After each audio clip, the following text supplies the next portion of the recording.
de fato sejam bem-vindos todos, membros dessa igreja, pessoas que nos visitam, e sintam-se sempre amados por nós. Sempre é uma alegria poder adorar a Deus. É bom quando nós nos ajuntamos como igreja do Senhor e desejamos, aprender. Mas olha, muito melhor quando existe uma boa palavra, existe um cuidado em expor a palavra de Deus e ensiná-la à igreja. É porque é através do aprendizado dessa palavra que nós estaremos respondendo diante de Deus com as nossas ações. Então precisa aprender. E que não se resuma tão somente a este momento de culto, o seu estudo, a sua devoção a Deus. Mas ela principalmente, ela seja enorme na sua casa, no seu dia a dia. Você leia, pesquise, estude a palavra de Deus, para que você não seja confundido. Abram suas Bíblias no Evangelho de João, no capítulo 13, os últimos versos do capítulo 13, que é do verso 31 em diante. Irmãos, anotem, tirem dúvidas, vocês mesmos leiam, perguntem, tá? Isso é muito importante para que fique muito claro a palavra de Deus no nosso coração. Eu vou ler o texto em partes, porque eu vou dividir ele em partes, mas não vai ficar incompreensível, com certeza, para nós. Mas eu quero fazer uma introdução ao Evangelho de João. Aliás, nós estamos no Evangelho de João já há algum tempo, tá? A gente tem caminhado já por esse Evangelho, chegando no capítulo 13 agora. Na primeira parte do capítulo 1 ao capítulo 11 desse Evangelho de João, e é bom lembrar que João escreve o seu Evangelho, este Evangelho de Jesus, mas escrito por João, há algum tempo depois dos demais que escrevem. João não é contemporâneo para escrever o Evangelho dos demais, de Lucas, Marcos, que não eram discípulos, mas escreveram, e Mateus, que era discípulo.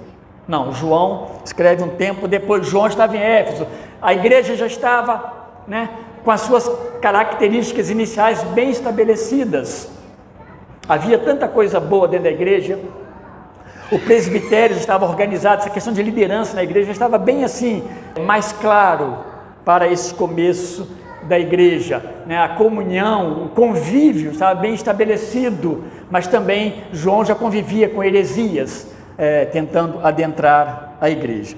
E no capítulo 1, do 1 ao 11, a gente vai ver então a narração de João de alguns milagres de Jesus. Ele escolhe alguns milagres, e ele diz que esses milagres eles foram realizados por Jesus Cristo, para que aquelas pessoas vendo esses milagres, lendo sobre esses milagres depois no Evangelho também, elas pudessem crer, e o propósito que elas crendo, tivesse o quê? Vida eterna. Esse é o propósito. Assim, meus irmãos, mais do que as curas, que se via muito nos milagres de Jesus, muitas curas físicas, o ser humano precisa da cura da sua alma. Um homem com um braço quebrado ou adoentado, ele pode ser um homem feliz nas mãos de Deus, bem-aventurado, mas um homem sadio fisicamente e sem Cristo, ele é um homem perdido, ele é um homem sem paz no seu coração. Daí a gente pega o capítulo 12, que acaba sendo um capítulo intermediário na divisão de João, tá? Ele é um capítulo intermediário, ele vai fechar esse ciclo dos milagres, e depois de tantos sinais que Jesus faz, o capítulo 12 nos mostra isso, que as pessoas não creram em Jesus. Esse seria a finalização dos milagres, depois da ressurreição de Lázaro, lá no capítulo 12 a gente lê lá, e eles não creram em Jesus Cristo. Aí no capítulo 13, a gente começa, nós já passamos pelo início, Jesus agora ele vai vai criar um círculo mais íntimo de convivência com os seus discípulos. Percebe que então ele vai sair agora desse convívio dos milagres no meio do povo e vai se juntar com mais exclusividade com os seus discípulos. Em todo o tempo seus discípulos o acompanhou, mas agora ele se ajunta a eles, e Jesus tinha algumas coisas urgentes que ele precisava passar, e só para os seus discípulos. E agora, meus irmãos, as instruções elas acontecem nessa última semana de Jesus Cristo vivo, na face da terra. Depois ele vai morrer e vai ressuscitar. E aí ele se ajunta e ele aponta quem vai traí-lo do meio deles ali, né? Ele fala, um de vocês me trairá, e depois é apontado claramente Judas, embora os discípulos ainda ficam em dúvida do que está acontecendo, mas isso vai se consolidar, né? Essa realidade. João diz que Judas, né, o diabo tomou conta de Judas, e Judas faz tudo isso para que as escrituras se cumprissem. Bom, ele não foi coagido por ninguém, ele fez pela vontade dele, e no fazer isso, as escrituras são cumpridas, as escrituras que apontam que Jesus irá para a cruz do Calvário. É chegada a hora de Jesus voltar então para junto do Pai, e ele prepara os seus discípulos para viver esse evangelho, para continuar esse evangelho do qual nós estamos aqui vivendo essa continuidade. Jesus volta para o Pai, é isso que nós vamos perceber aqui, a sua volta para o Pai. Mas ele, primeiramente, precisará passar pela cruz, a cruz da dor, a cruz do sofrimento, que vai glorificá-lo, tanto a ele quanto o próprio Pai que o envia. Isso é maravilhoso, meus irmãos, a gente olhar a glória do Filho e a glória do Pai na crucificação do Filho Jesus Cristo. E ele diz assim então, do 31 ao 33, quando ele saiu, disse Jesus, agora foi glorificado o Filho do Homem, e Deus foi glorificado nele. Se Deus foi glorificado nele, também Deus o glorificará nele mesmo, e glorificá-lo-á imediatamente. Filhinhos, ainda por um pouco estou convosco, buscar-me-eis, e o que eu disse aos judeus, também agora vos digo a vós outros, para onde eu vou, vós não podeis ir. Né? É interessante que muitas coisas nos chamam a atenção aqui, mas a palavra, a expressão glorificar, ela é bem intensa. Mas diz aí que quando ele saiu, aí no começo do verso 13, e aí está fazendo uma referência, meus irmãos, a Judas Iscariotes, que havia conversado antes, Jesus te havia apontado, né, que ele o traía. Ele é o traidor, a quem Jesus, que sempre está sob o controle da situação, e é muito importante, os estudiosos, né, fazem questão de frisar que em momento nenhum houve um descontrole, alguém assumiu alguma coisa, Judas foi, não, tudo estava no controle de Deus, e Jesus é sabedor de todas essas coisas, né? De fato o tempo havia chegado, Jesus havia ordenado, olha, o que você tem que fazer, bem no finalzinho, né, os versos anteriores, faça-o depressa, porque o tempo chegou. E Jesus então ele define a partir desse evento, marcado por essa execução do malvado plano traidor de Judas, ele vai marcar então a inauguração do momento da sua glória e da glória de Deus por meio da sua morte. Ele fala no tempo passado, pretérito, ele está falando, agora foi, mas ele não foi crucificado ainda, ele não foi para o céu ainda, mas ele já usa essa expressão como se já aconteceu, porque isso é certo, isso acontecerá, as duas glórias, a do Filho Jesus e a do Pai. É interessante quando se fala dessa glória do Pai, o Pai que antes que a queda acontecesse de fato, ela se efetivasse, ele decretou a nossa redenção. A palavra de Deus, ela não poupa esse ensino para nós, de que tudo isso, de que nós nos valemos hoje do Evangelho, foi decretado antes das coisas acontecerem, antes do pecado se tornar uma realidade no meio do homem. Assim, meus irmãos, está explícito no Evangelho de João, principalmente, que a glória do Filho, ela se realiza primeiramente ao cumprir a vontade de Deus Pai.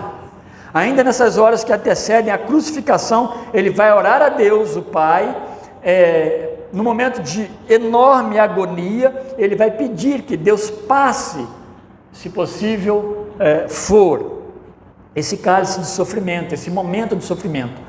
E a gente tem que agora olhar, né, para a humanidade de Cristo. Quando a gente estuda sobre a humanidade de Cristo, a gente olha para isso, Cristo tinha fome, né? Ele tinha sede, ele tinha sentimentos, e agora ele entra num processo de fato, de extrema agonia, imaginando o que envolvia todo esse momento da cruz do Calvário.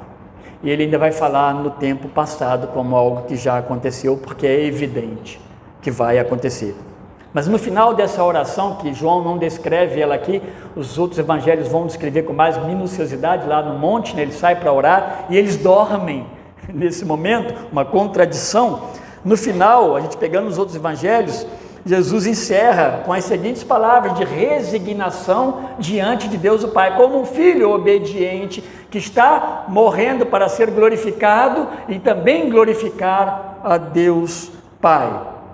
Ele diz nessa oração, um pouquinho antes: porém não seja o que eu quero, mas o que tu queres. E aí nós temos, meus irmãos, que olhar uma grande lição para as nossas vidas como discípulos de Jesus. Por que Jesus chama seus discípulos? Eles ainda dormem nesse momento aqui, mas por que Jesus os ensina?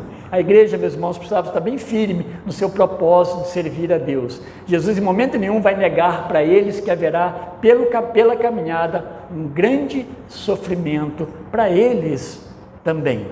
Mas a vontade do Pai, e Deus Pai é glorificado nisso e nesse ato de sua crucificação. Então Jesus, de certa forma, a gente vai perceber no Evangelho que ele renuncia de forma voluntária a sua vontade, à vontade de Deus Pai. Uma ação voluntária de obediência à missão dada por Deus Pai em nosso favor. Aquilo que Deus falou da nossa redenção lá no começo, aquilo que nós lemos em em Gênesis 3,15, vai se cumprir então na crucificação do Filho e na sua ressurreição. É aquilo, meus irmãos, então, que parece uma aparente desonra ou derrota, será então a glória do Filho, a glória do Pai e a glória da igreja. Dr.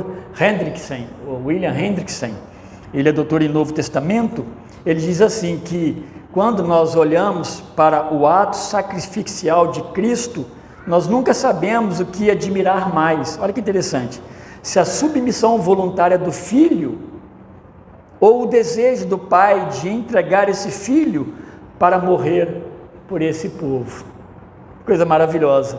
Mas as duas vontades, elas caminharam juntas, a vontade do Pai e a vontade do Filho em atender o Pai. Um é glorificado no outro. E aí, meus irmãos, vemos também a unidade da divindade, a unidade das pessoas, da divindade. No fim do verso 32 do nosso texto, Jesus, mais uma vez, ele prediz de uma forma até profética, e isso era importante, a voz profética diante do povo, diante dos próprios discípulos. Ele prediz que isso vai se dar imediatamente. Por quê? Porque ele já autorizou Judas a executar aquele mau intento que estava no seu coração. E acima de tudo, meus irmãos, esse tempo é o tempo de Deus, não é o tempo de Judas trair, receber o seu dinheiro. Isso vai acontecer, não é o tempo de alguma outra coisa que esteja acima do tempo de Deus. O tempo de Deus é um tempo perfeito, a gente já pregou várias vezes e entramos nesse caminho, desse agir de Deus no seu tempo certo. Um segundo momento em que o Filho será glorificado, então pela cruz ele vai ser glorificado e glorificará o Pai, por certo. Mas o segundo momento será em sua volta para o céu, onde ele esteve desde a fundação do mundo. Quando ele ora, no capítulo 17, bem lá no finalzinho, ele fala sobre esse retorno seu, de onde ele veio. Ele fala também antecipadamente dessa glória a Deus, da glória a ele mesmo pela morte, e ele voltando para o céu. Dessa forma, então, a glorificação de Cristo pela obediência do decreto salvador de Deus, que foi feito antes das coisas acontecerem, por meio de sua morte, então, será também a glória de Deus Pai. O Filho glorifica o Pai por meio da sua obediência, e a obediência que o leva à morte e morte de cruz. Então, nesse ato de ser glorificado e nesse ato dele glorificar o Pai por sua morte, Jesus vai lembrar então para os seus discípulos que eles não poderão estar com ele. Jesus fala: vocês não podem estar comigo por enquanto, nem na cruz e nem ainda na sua ascensão ao céu. Nenhuma das duas coisas estava próximo para eles, estava imediato ali para eles. E é interessante que lá em 8:21, Jesus vai confrontar os judeus incrédulos, tá? Os incrédulos, que eles não poderão ir para onde ele vai. E Jesus diz mais naquele momento, que fala para aqueles judeus incrédulos, que eles morrerão nos seus próprios pecados. Mas aqui, Jesus os chama de quê? Filhinhos. É um tratamento de intimidade e de amor, um tratamento de cuidado, um tratamento de aceitação, um tratamento que inclui e implica em fazer parte de, estar junto no mesmo propósito. Mas ele vai falar, quando nós continuássemos lendo, e vocês podem ver isso mais adiante, Jesus ele vai confortar, se lá atrás ele confronta os judeus, aqui ele conforta os discípulos, dizendo que, quando você lê capítulo 14, que vai preparar-lhes lugar. Estarei pregando domingo que vem à noite, esse texto de João 14.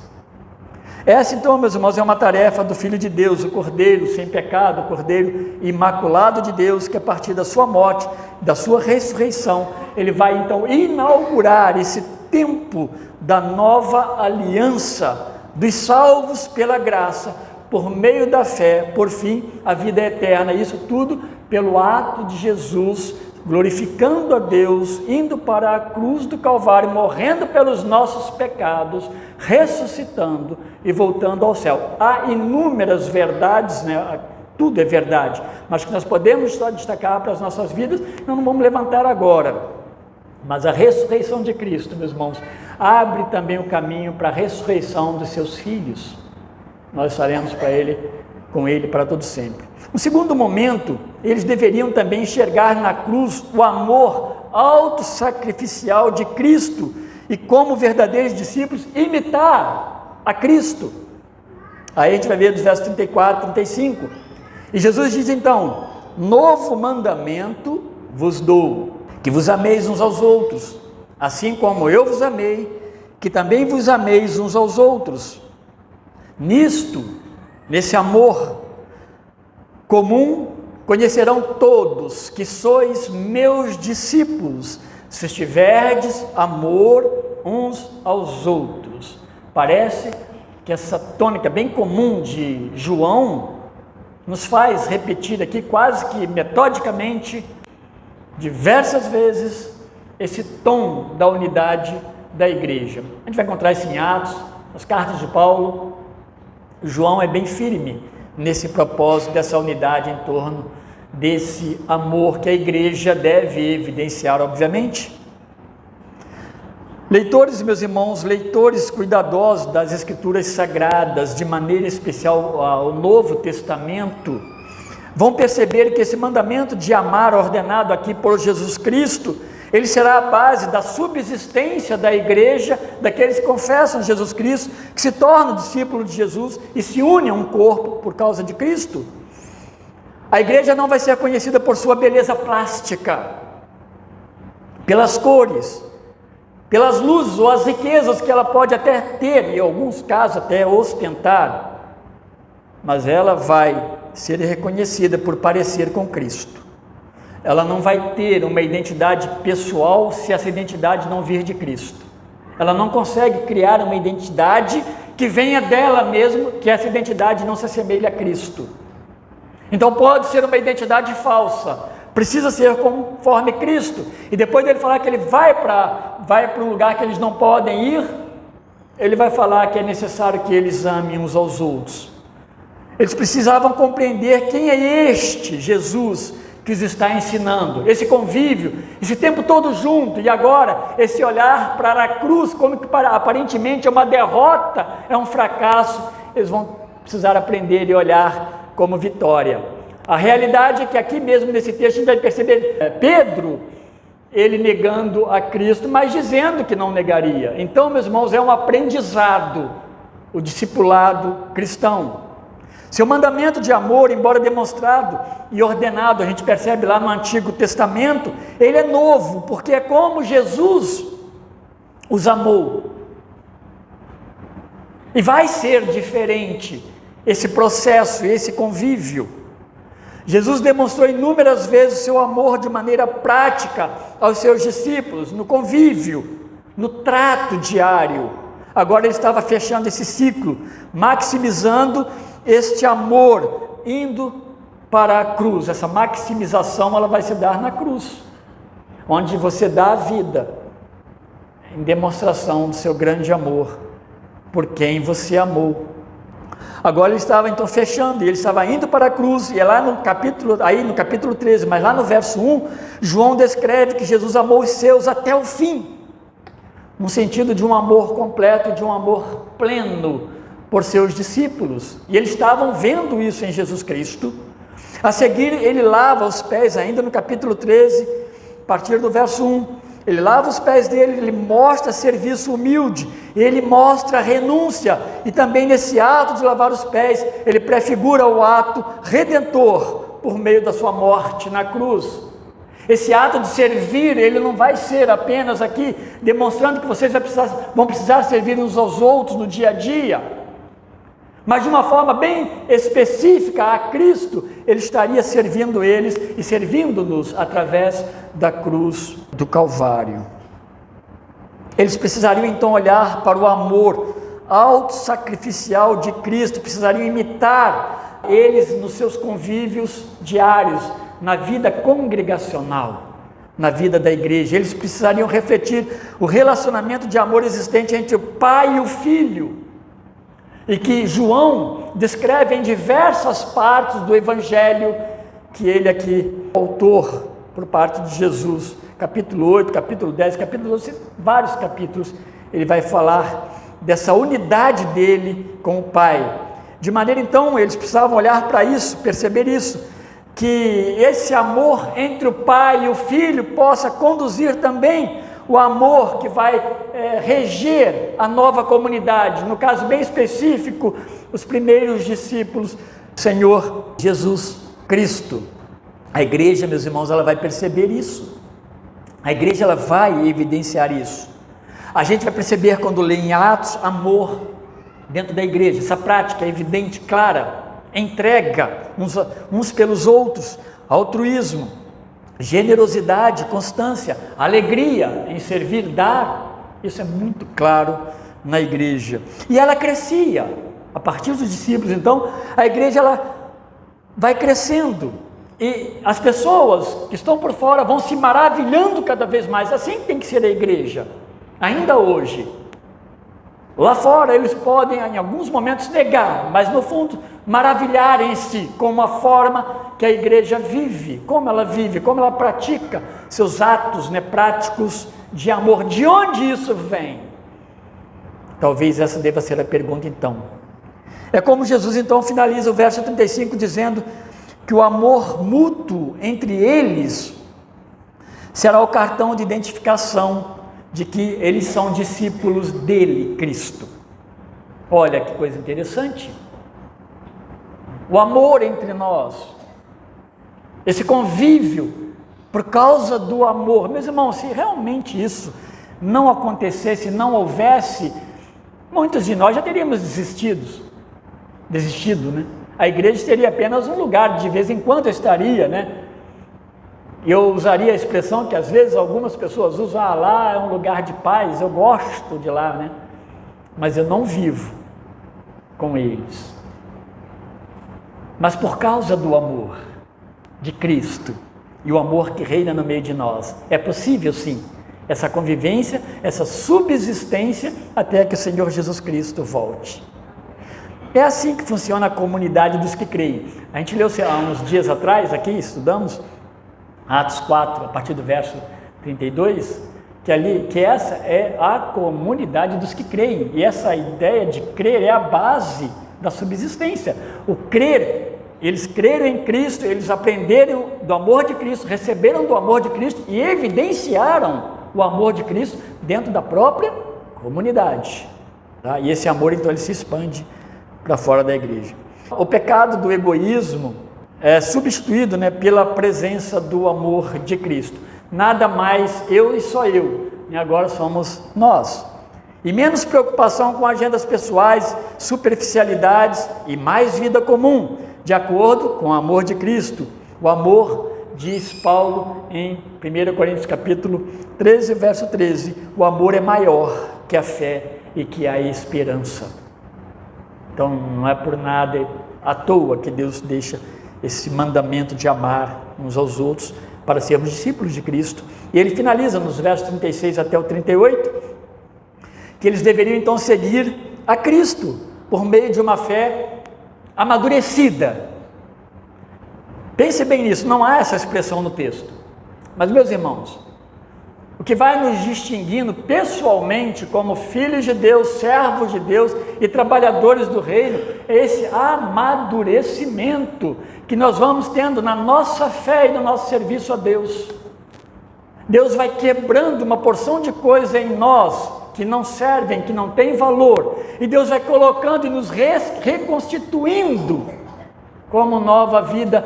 Interessante, né? Agora, aqui, mas um dia isso será feito de uma forma gloriosa, onde nós seremos então glorificados, um corpo sem pecado. Mas essa é a obra que Deus faz. Diz assim o texto: perguntou-lhe Simão Pedro: Senhor, para onde vais? Respondeu Jesus: para onde vou, não me podes seguir agora, mais tarde, porém, me seguirás. Replicou Pedro: Senhor, por que não posso seguir-te agora?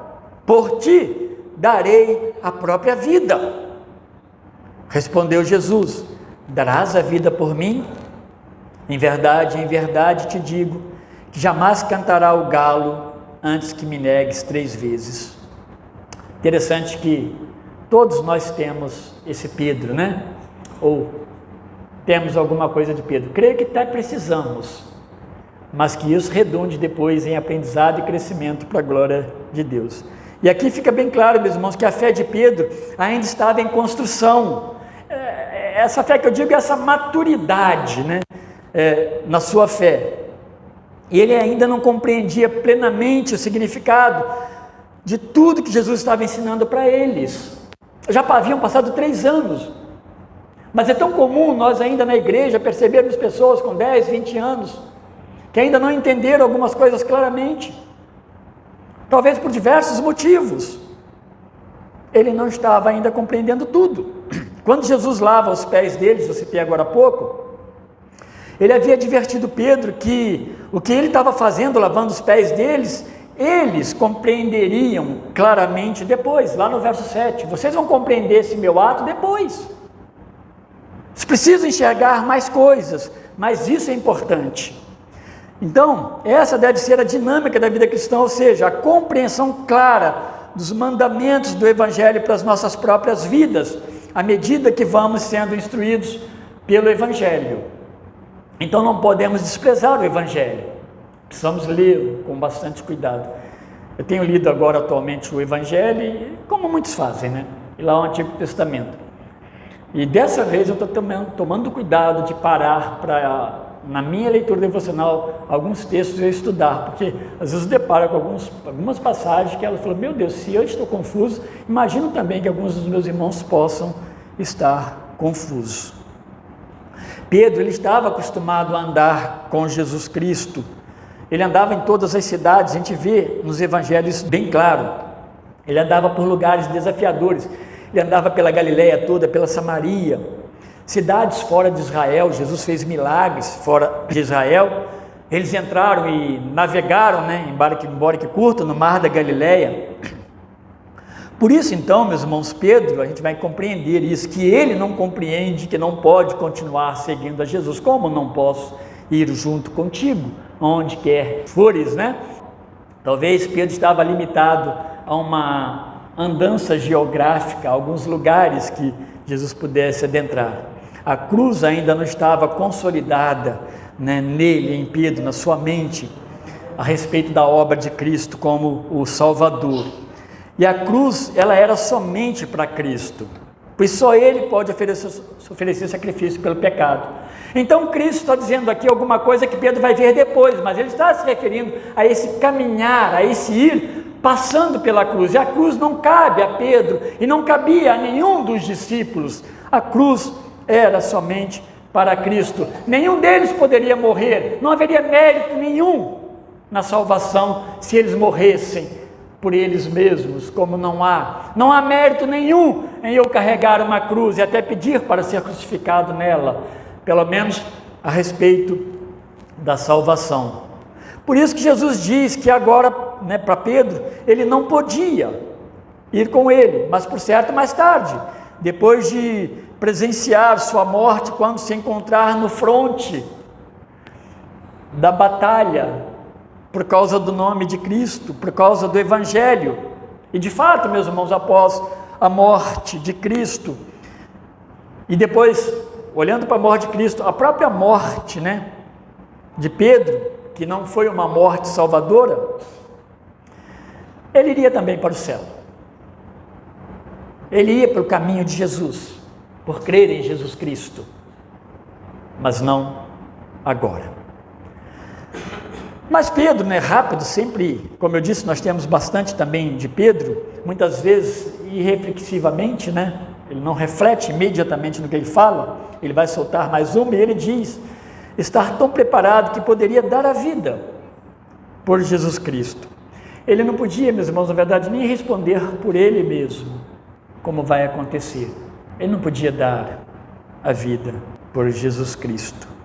Ele vai então, de uma forma, de um ímpeto, ele vai enfrentar, por causa desse amor a Jesus Cristo. Agora não, mas ele vai fazer isso. Ele vai lidar com a liderança judaica, quando ele começa a pregar, ele e João principalmente. Eles são confrontados, eles são presos, e eles perdem. Olha que coisa maravilhosa, essa é a vida cristã.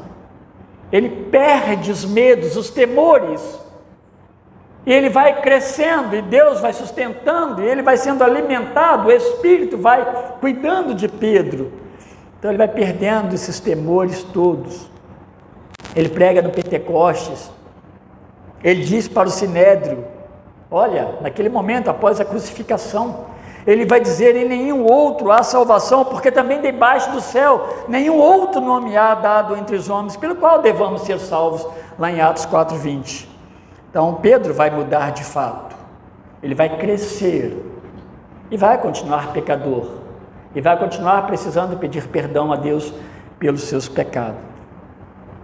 Mas naquele momento ali, Pedro não sabia o tamanho da implicação das suas palavras. Assim, ainda que ele mostrasse devoção a Cristo, ele apresentava também paciência e autoconfiança, por achar que estava pronto para morrer com Jesus Cristo que seja.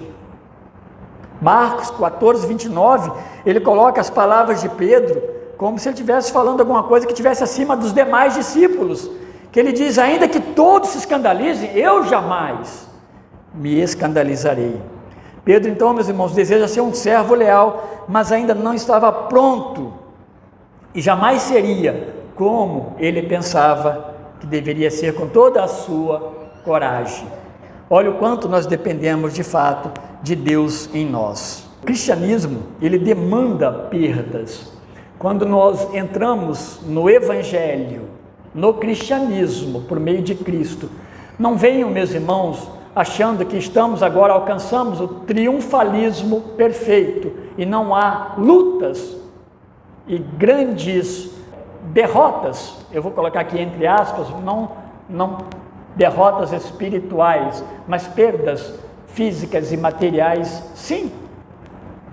O Evangelho não nos garante uma vida sossegada e tranquila. Cristo não promete isso. Cristo não promete uma riqueza, uma vida pomposa, porque você é cristão, como algumas igrejas até pregam isso, que eu não quero ficar fazendo apontamentos. Não, nós somos chamados justamente para negarmos a nós mesmos e tomarmos a cruz e seguirmos a Cristo. Então, Cristo vai dizer para ele: em verdade, e aqui, meus irmãos, é uma palavra bem solene, quando se repete, em verdade, inevitavelmente, Pedro, você vai me negar 3 vezes, antes que o galo cante. E aí, alguns usam, Pedro vai usar aqui vai usar 2 vezes, o galo cante 2 vezes. Mas ele percebe isso, tá?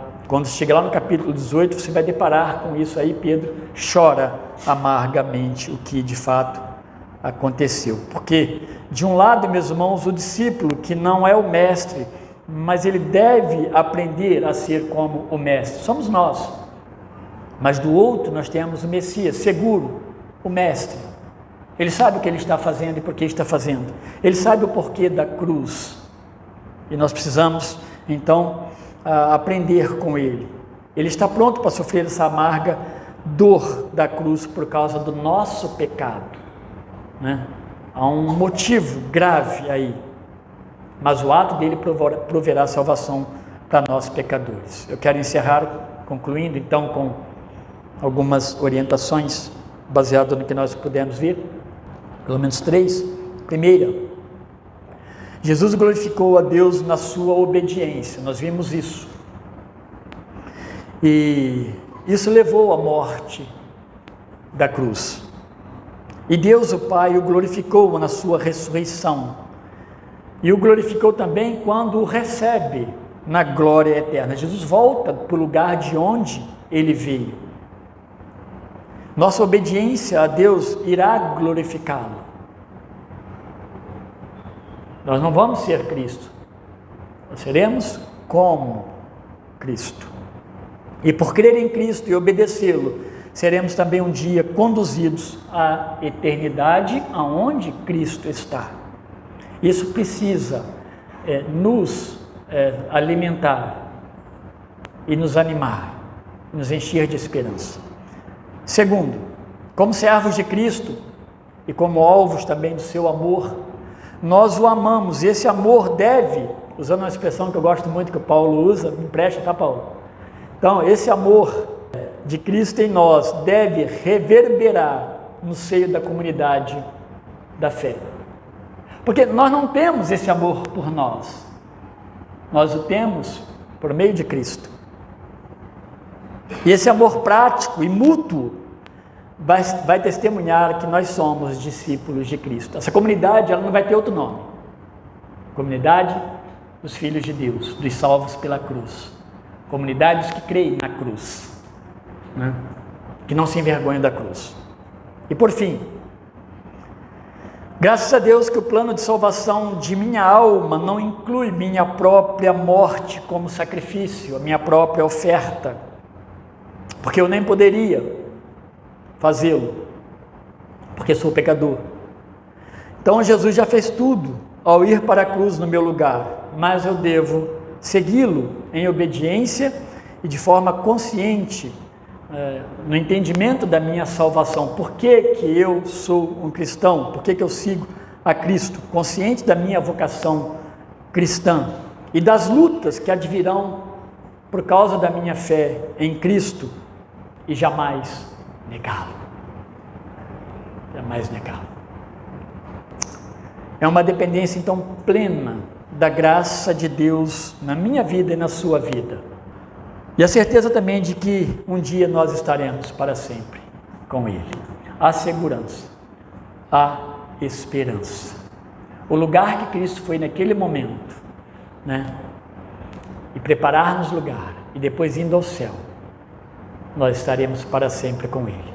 Não serão todos, mas serão os bem-aventurados. Aliás, quando Jesus fala, né, em Mateus sobre os bem-aventurados, bem-aventurados no tempo presente, porque Jesus está dizendo o seguinte, que o sofrimento que advém não será um motivo para não sermos bem-aventurados. Somos já bem-aventurados por causa de Cristo.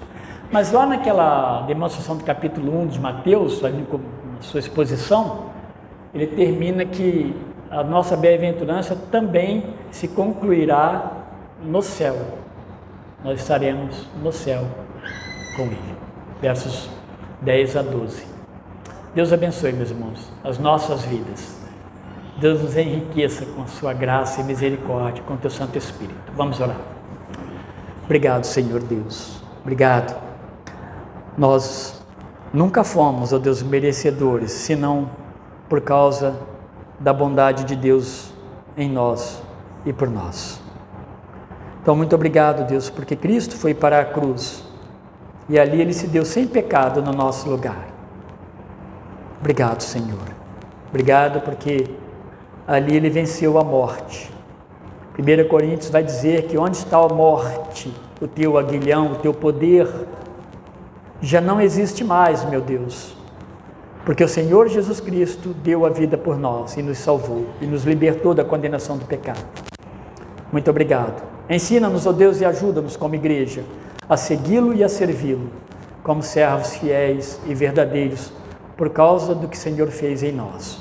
Em nome de Jesus Cristo também. Deus abençoe a todos, meus irmãos. Às 6 horas aqui nós estaremos reunindo para culto. Também às 5h30 lá na congregação no Jardim Nova Alvorada. Você que está lá perto e pode estar presente no culto, faça isso, vá lá, cultue a Deus, mesmo os moldes daqui, o culto no Jardim Alvorada. Deus abençoe a todos, amém.